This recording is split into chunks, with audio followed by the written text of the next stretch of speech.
Jeudi 20 novembre 2025, Madame, Messieurs, bonsoir. Bienvenue à ce bulletin d'information sur Fera Média pour une autre édition d'actualité boulante pour cette semaine. Marie-Gaëlle Villemé pour vous informer. La compagnie de téléphonie mobile Natcom SA a annoncé une contribution de 13 millions de gourdes en faveur de la sélection nationale senior de football. Ce soutien financier fait suite à la qualification historique d'Haïti pour la Coupe du Monde 2026, un exploit largement célébré à travers le pays. Dans une note officielle, Natcom félicite les Grenadiers et salue une victoire considérée comme une immense source de fierté nationale. L'entreprise réaffirme également son engagement à appuyer les initiatives qui renforcent l'image d'Haïti sur la scène internationale.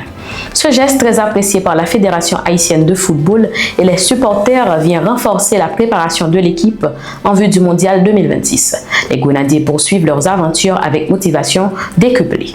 La direction de l'immigration et de l'émigration annonce l'inauguration de nouveaux bureaux vendredi 21 novembre 2025 dédiés à la réception et à la livraison de documents de voyage à Petit-Gouave sur la rue Faustin Ier. Cette implantation vise à rapprocher les services de l'État de la population du Grand Sud qui devait jusqu'à la parcourir de longues distances pour effectuer ces démarches administratives, notamment les demandes de passeport. Selon la DIE, ce projet s'inscrit dans une politique de modernisation et de déconcentration de services d'immigration. La cérémonie d'ouverture réunira responsables institutionnels, autorités locales et acteurs communautaires, marquant une avancée importante pour les services publics de la région. Autre point de l'actualité, la rareté de carburant s'intensifie dans la région métropolitaine.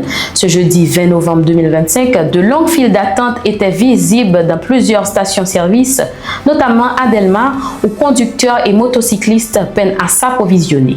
Alors que la situation crée une forte pression sur la population, l'Association nationale des distributeurs de produits pétroliers et les institutions concernées n'ont toujours pas communiqué les causes de cette pénurie. Face à cette absence d'information, de nombreux usagers exhortent les autorités à réagir rapidement afin de rétablir l'approvisionnement en carburant.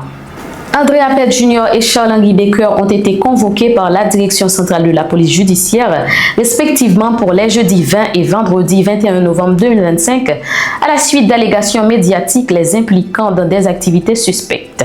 Les deux personnalités ont indiqué être actuellement à l'étranger et ont demandé le report de leurs auditions afin de pouvoir répondre dans de meilleures conditions.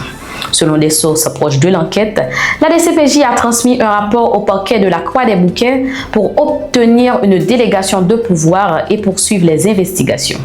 Andrea Pett Jr. et Charles-Henri Baker réaffirment leur volonté de collaborer pleinement avec les autorités dès leur retour. La décision finale sur le report et la nouvelle date d'audition reste à la discrétion de la DCPJ.